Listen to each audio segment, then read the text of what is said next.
on their little blah, blah. All right, welcome back. We are reconvening our work session that we interrupted with a city council meeting. We've addressed two of the three topics on our list for work session topics for today, October 5th, 2021. The last and riveting subject is chickens. In our community, we, as a farming community, we had a permit to get chickens that was completely focused on lots of chickens. If you were going to be breeding, raising chickens for commercial sale, and we have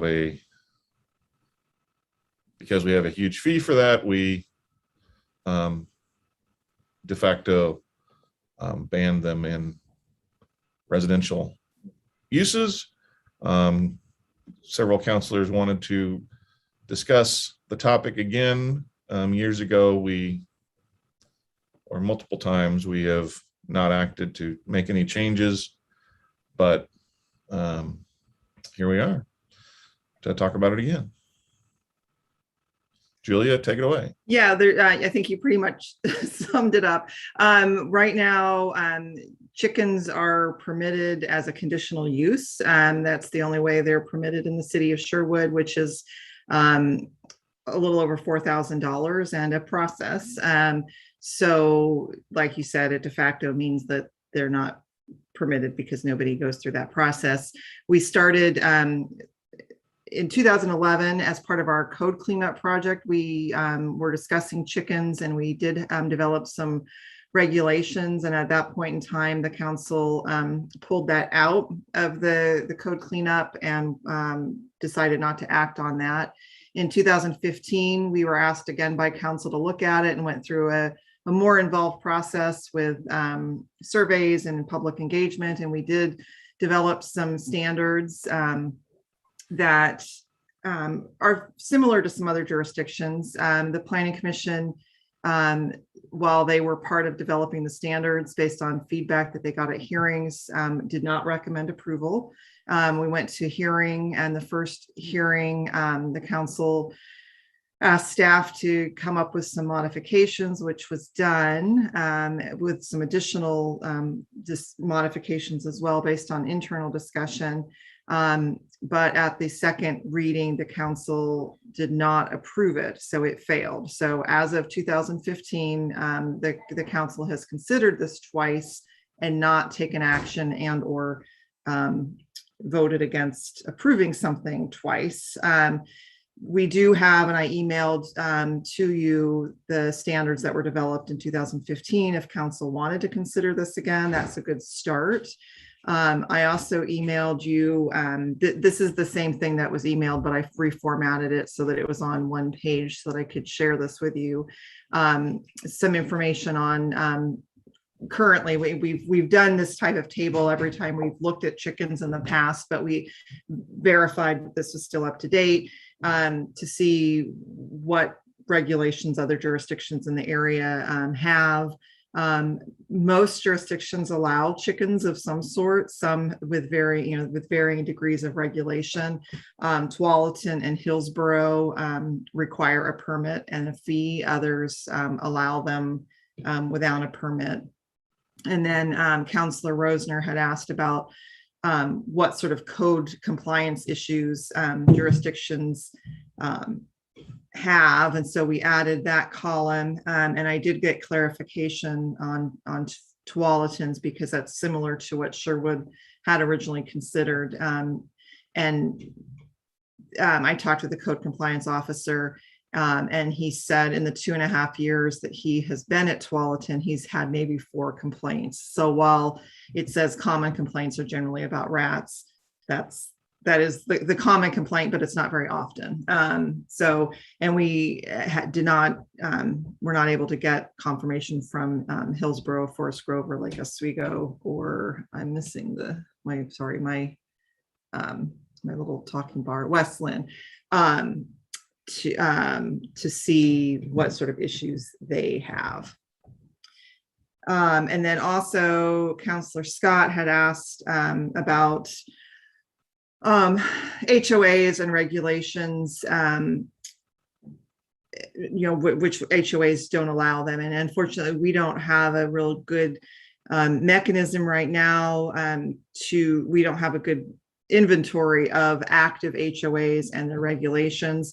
But this is a map of the different subdivisions in the city of Sherwood. And I don't know if you can see my cursor, but hopefully, obviously Woodhaven is the largest in the city. Their CCNRs do not allow chickens, and I was able to verify that. And Wyndham Ridge also, I was able to look at their CCNRs, and they do not allow chickens either. So just to kind of, I think what Councillor Scott was interested in knowing was, even if we did adopt standards, how many other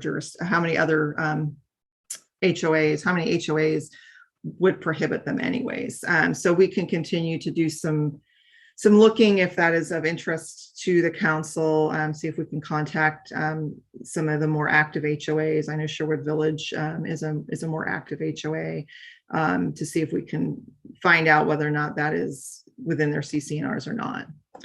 That's it. I actually wasn't planning on doing a presentation, but I decided at the last moment that I was going to. But it's really just a question of, we've talked about it several times in the past, in the past decade. We've talked about it a couple of times. We have some standards that if council wanted to dust off and look at, we certainly could, or we could not and bring it up again in 5 years or another decade, whenever, I think that this will probably be talked about, as we go forward, I imagine as well. So it's really a question for council on if you have questions you want, or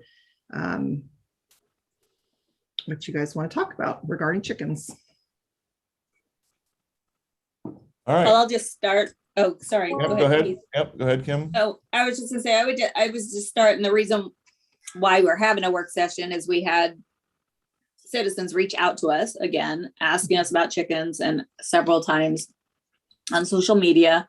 It's not a ton of people, but they asked us to talk about it again. And so a few of us requested this work session. So that's why we're here. And I will just remind you, and I don't honestly remember who was on council when we talked about it the second time, especially, or even the first time, but I think that's sort of what happens, is that you get comments from people, but then I know that the last time there were quite some very compelling comments and testimony from people about the concerns with the chickens, and disease and vermin and that kind of stuff. And that's why council voted against it in the past. Yeah, I wasn't on council then, but I did attend that meeting in 2015. So I heard all those comments.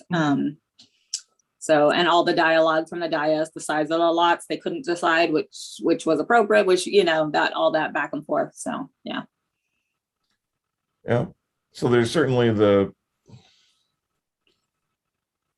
what's the need argument. It's not an economic thing.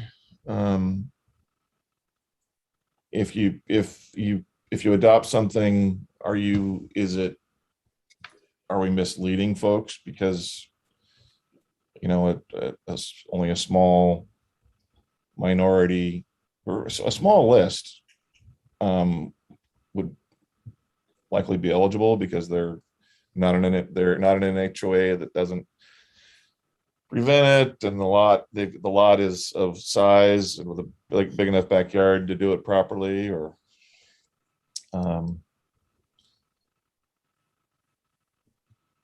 always a big thing of, let's not introduce something that might be a new source of conflict between neighbors.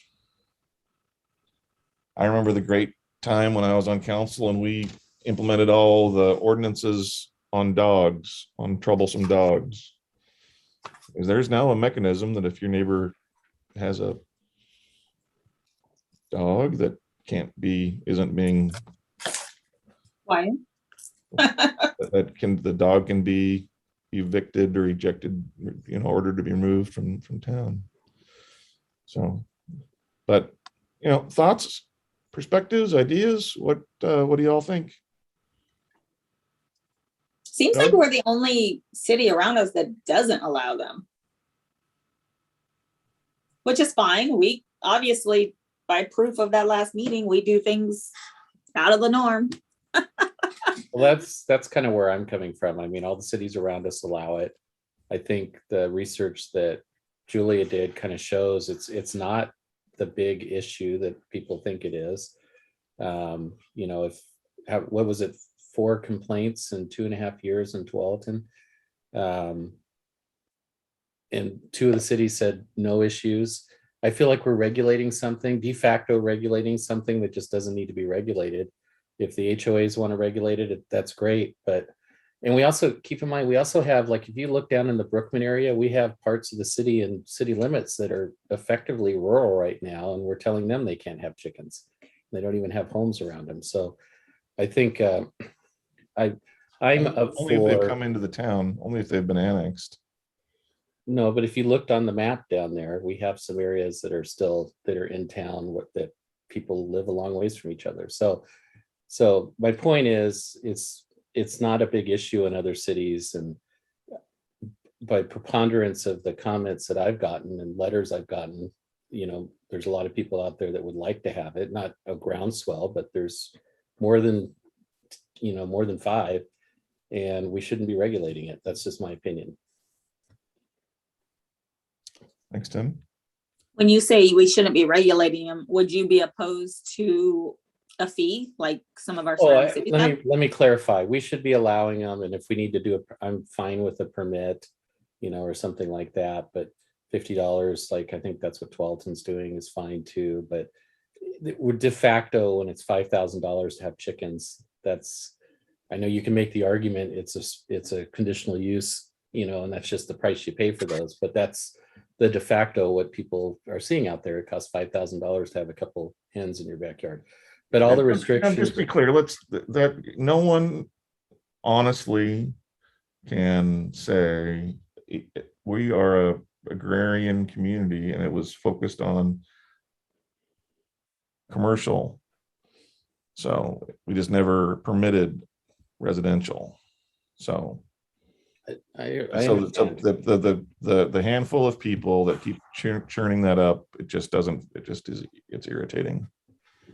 Well, I just don't think we should be de facto regulating something like that, regardless of whether we're irritated by it or not. It's just not an issue in other communities, and I don't see why we don't allow it with restrictions. Roosters, obviously, no. Some restrictions on coop size and how far they are from fences and your neighbors, and those types of things. Absolutely, I don't have an issue with that, but I think we should look at doing something, putting some structure in place. I agree with Tim. I think it's time. I mean, I didn't realize there were so many other cities nearby that really do not have a problem, and it is not an issue. I don't even think $50, maybe $25. I mean, I don't think they should be, they should be greater than 5 or 10 feet from the back fence and 20-25 feet away from all residences. But minimum lot size. It may be. I don't want to overthink it, but obviously Tualatin's bigger than we are. If he hasn't had, 4 complaints in 2.5 years, it's really not a big issue. I agree with Tim, because I went and read that, that thing on the website, $4,000, everybody calls it absolutely ridiculous. And it really is. I just don't think we should. That's a very dishonest argument. We don't have a $4,000 chicken fee. We have a $4,000 conditional use permit that covers all conditional use permit of every kind within the city. It's a completely dishonest argument to say, Doug, you're we've enacted a $4,000. You're technically right. If you want chickens, how much is it going to cost, Doug? That's right. But the point is, the way that it's being used by the community is saying the city has enacted a law that says if you want chickens, you have to pay $4,000. That's absolutely not true. We didn't enact anything, which is why it's $4,000. Again, it's splitting hairs, but it is an annoying dishonesty that's being perpetuated. I think, but the net effect is it costs $5,000 if you want to Yeah. have chickens right now. Agreed.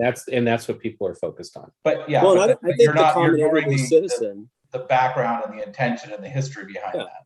I mean, I think you're like one of the smartest counselors on council. So you understand it. I mean, I know this. Hey, He's smartest. He's a The smart guy. smartest. And I know Smartest. I ran into somebody who knows him from high school.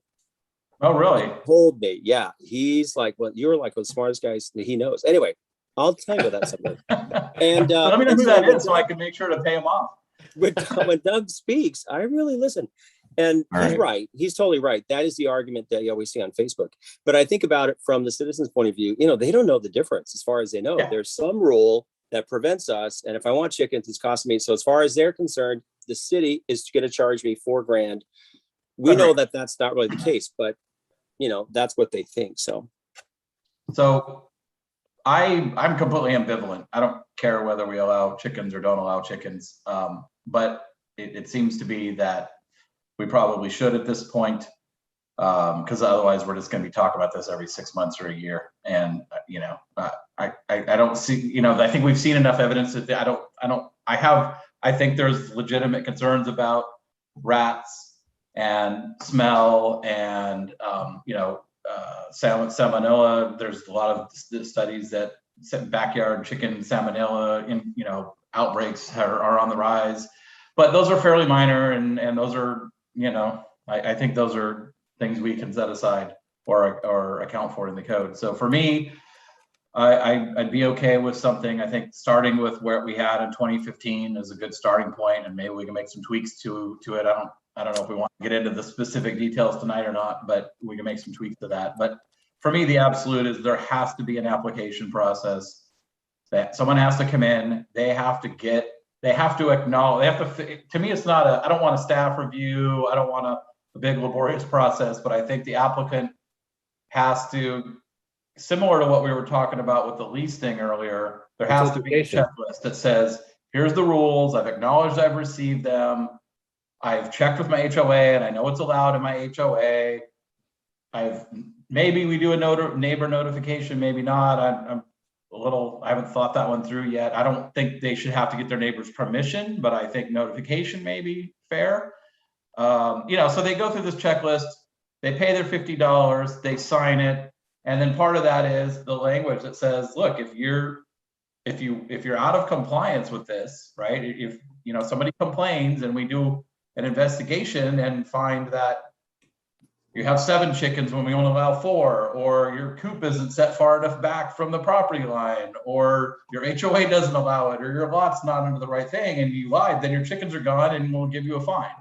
But otherwise, I'm good with it. So, small fee, 1-page form, good. Yeah, I was just going to say in the materials I sent you, I think last week, attachment C was a draft application form that is exactly what you said. Here's the rules. I acknowledge them. Here's the information. And then in the 2015 proposal, there was adjacent neighbor notification that basically just said, your neighbor has gotten a permit. Here's what the rules are. Here's who you contact if you have issues with it. So it basically giving them information so that they know how to make a complaint if their neighbor isn't following the rules. It's good education. I mean, I think that's what you're getting at, Doug, is when they sign up, they're getting educated on the rules and so there's no surprises. The one thing you did mention, we don't want to get involved in policing for the HOA. So if they do it and their HOA says no, that's between them and the HOA. We shouldn't be getting involved in that. Agreed. I don't want to get involved in it, but I do think on the form it should say I have checked with my HOA rules, or remind them to check with their HOA. Right. I'm not saying we shouldn't validate that they did or didn't. That's not our job. But they should acknowledge that that's a requirement that they have to follow up. Yeah, I don't want to get into the whole fence debacle where, remember that? No. Yeah, and if we go down that path where you're saying that, as Doug just outlined, then, and if they lie, I don't think we would want part of it's the staff burden I would want to eliminate. Say, here are the rules, whatever lot size, setbacks, distance from dwellings, lot lines, number of hens, no roosters, whatever the bucket list is. And they say, yep, sign, contact info. And then boom, if there's a complaint and they lied, there's a complaint that no, that lot is too small, or then, yeah, not only do they lose the right to have chickens, but they also get a fine for lying. So there's a penalty, not just, so it's like A slap yeah, on the hand. you're Yeah. gonna do it, be sure to follow it. I'm okay with that. Yeah, I'm good with that. Yeah, I'm really in the same boat. Yeah, again, same boat as Kim. I wasn't on council when this originally came up, but I did attend some of those meetings and heard a lot of the arguments. And certainly I share a lot of the concerns that folks have. I know some of the concerns people had at the time was distance from the fence line or the property line with the coop. And is my dog going to be barking at these chickens all day long? We heard a lot of people talking about that. There was concerns about hygiene and potential disease, but we did also hear a lot of good comments about people who just want to be able to raise chickens, have their own, sustainable food source, which I think is a good thing. I'm a fan of people, being able to do their own thing. And in general, I tend to I tend to assume good intent with people and that they will take care of if they're going to go through the trouble of having chickens, that they're going to build a proper coop, follow our guidelines, maintain it in a fairly hygienic way. Obviously not everybody gets along with their neighbor perfectly, but I hope that we'll allow them that this will be something that people will be cognizant of any kind of impact it has on their neighbors. So I think Doug summed it up well. I think I'm for it with some of the provisions that we've had. There needs to be a distance from the property line. I think there should be a nominal fee, $25, $50, whatever that is. It's not a moneymaker, but I think it's one of those things that will at least have some buy-in from the people, even if it is a small amount. I think it's a part of a commitment that they're going to take this seriously. And there does need to be a form that needs to be filled out that very clearly explains these are the consequences of any kind of improper following of our guidelines, because that's a big concern of mine too, is just the code compliance. I was surprised to hear that tonight, to see, I don't think that came up in 2015. I don't think we looked at what other cities were doing. I did not realize that so many other cities were allowing this and that they were having such minimal complaints. So that was a little bit of a turning point for me to see that this is something that does work. I grew up in the suburbs. I'm not a farmer. I have no interest in having chickens, but I do understand the history of Sherwood, that even though it has become very suburban, we are a suburb. But there are still people that have that mindset that they want to be able to raise animals. So as long as they're not hurting anybody, I say let's do it. Oh, big caveat. I hope none of us are in support of going down the path of a variety of other farmyard animals. So Just chickens. Yep. And to be fair, Councilor Garland and all of you, in 2015, that was 6 years ago, 2011, when we first started this conversation was a decade ago, and backyard chickens was kind of just starting, and so I think in 2015, there might have been other jurisdictions that were doing it, but we didn't have the ability to see how it had worked over time. So in a lot of ways, if you are wanting to move forward, I think you can certainly say you just wanted to see how it was playing out in other jurisdictions, so you don't make the same mistakes that they made. Yeah, I think too, to me, it feels like this is kind of a trendy fad thing that is kind of on the downhill. Maybe I'm completely off base, but it feels like I heard a lot more excitement just in general, not just in Sherwood, but about backyard chickens 3-4 years ago. It was all the rage, and now I don't seem to hear about it as much anymore. So I don't know. Maybe I'm They'll come wrong. and go. We had I've known chickens three when I was a families. kid. I've known three families that have had chickens in their backyard, not in town, in other towns. And 1 year later, guess how many chickens Oh, they had? chickens. Honestly, that's what the code compliance officer in Yeah. Tualatin said. Their permit is good for 5 years and they'll send renewals out after 5 years. And he said most of the time they don't still have their chickens in 5 years. So it's, and honestly, I was looking at it here in Tigard when my kids were little because they wanted to raise chickens. So I think it's sort of a, you got young kids, you want to show them, how to raise their own food type of thing, but it's not necessarily something that everybody does. Oh, they'll come and Forever. go. If you ever go to Wilco in Newburgh, where they have all the chicks, there's always parents and kids picking out chicks down there. Yep.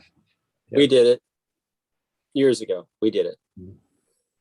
We lived out in the county, out on Elwert, just off Schroeder Lane. We had 7 acres. It was an arboretum. One day we had 12. A few weeks later, we had like 9. The coyotes, I mean, literally not a feather. There's not a feather on the ground. They're super sneaky.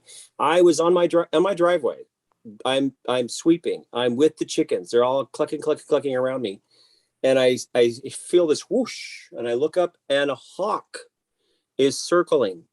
So I just stand still like, I'm a human. He comes down, he lands on a chicken, breaks the neck with his legs. I'm not kidding. And looked at me like, what are you going to do about it? I'm like, hey, take 2. And I just backed up, So I would not want chickens because it was devastating explaining to the little ones where the little chicken, and of course they named them all. Oh my gosh. We We should had make that a both. disclosure on the form too. Oh my God. Don't name them. No. So we made the mistake of naming our first steers when we were kids, Blackie and Heidi. And I got in big trouble when I asked my brother how he was enjoying his Blackie burger. Hmm. And he didn't eat meat for like a year after that. Oh, you're bad. Oh, there's yeah. And we have a growing eagle and hawk population because of our reserve, or the wildlife reserve, I'm happy to say. So They don't look as big when they're up in the sky, but when they come down, they're huge. They're huge. Yeah.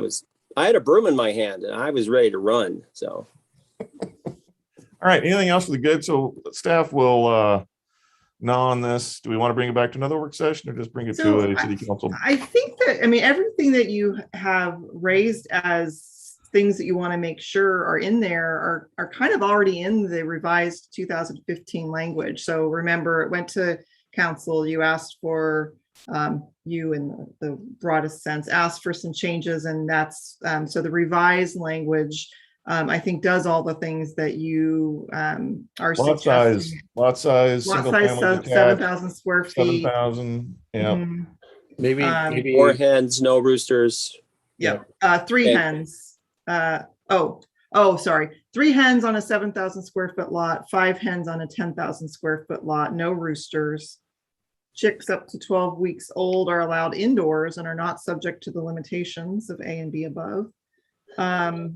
It's only allowed on property that's occupied by a single family detached dwelling. Only allowed on property that is the principal residence of the owner of the chickens. Not located in an area between the primary dwelling and the front dwelling, must be at least 10 feet from the property line and 25 feet from any abutting dwelling unit. And then there's regulations about the chicken enclosure location. It needs to be secure, it needs to be clean. I can continue reading if you want, but Well, let you and Josh review it and be sure to add something about they've confirmed with mhm. their HOA and where they got the sign, and then say that, if any of this is found to be untrue, driven by a complaint, that your permission could be revoked, you could be fined whatever the current fine schedule is. Okay. It's a And then, 5-year permit. Sounds like This a doesn't need to reasonable go thing. back to planning or need- anything, right? I think it would need, I No. mean, just given the amount of time that has passed and the fact that council at the time did not approve what was in front of them, I think this would have to be processed as a new ordinance. But I don't think it would require the same level and extent of public outreach that we did last time. We'll obviously notice it, but we don't have to reinvent it. I think that what the bones of this are really good. You know, we'll make some additional tweaks as needed based on this conversation, but I would, unless you guys feel otherwise, I think that we could proceed with noticing and going to planning commission and then council.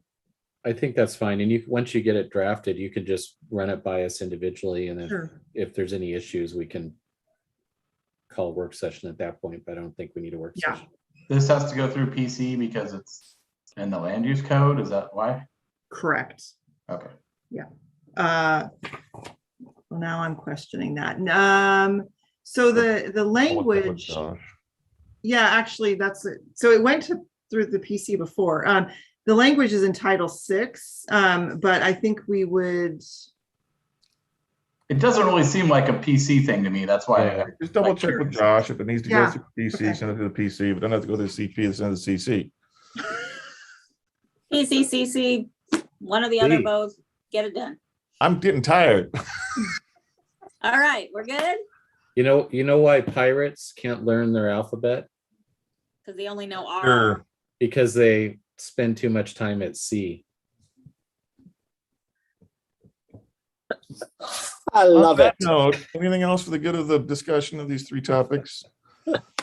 My answer was Not- better. They only know R. Arr.